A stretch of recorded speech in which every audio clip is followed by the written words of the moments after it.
ترمذی شریف کی حدیث پاک، حدیث نمبر 2009۔ حضرت ابو الدرداء رضی اللہ تعالیٰ عنہ اس حدیث کے راوی جناب رسول اللہ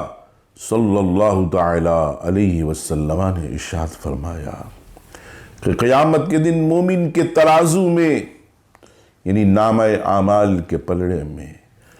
حسن اخلاق سے زیادہ وزنی کوئی چیز نہیں ہوگی۔ میرے مسلمانوں، حدیث شریف سے اندازہ لگائیے کہ نرم خو ملنسار، اچھے اخلاق کا پیکر، محبت کرنے والا، بغض و عداوت دل میں نہ رکھنے والا، اپنی بیوی بچوں سے بھی محبت اور حسن اخلاق، دوستوں سے بھی، والدین سے بھی، اور جہاں جہاں مسلمان انہیں ملے حسن اخلاق سے پیش آئے، محبت سے پیش آئے، تو قیامت کے دن یہ وہ نعمت ہے کہ جو سب سے زیادہ وزنی ہوگی، سب سے زیادہ بھاری اور بھرکم ہوگی۔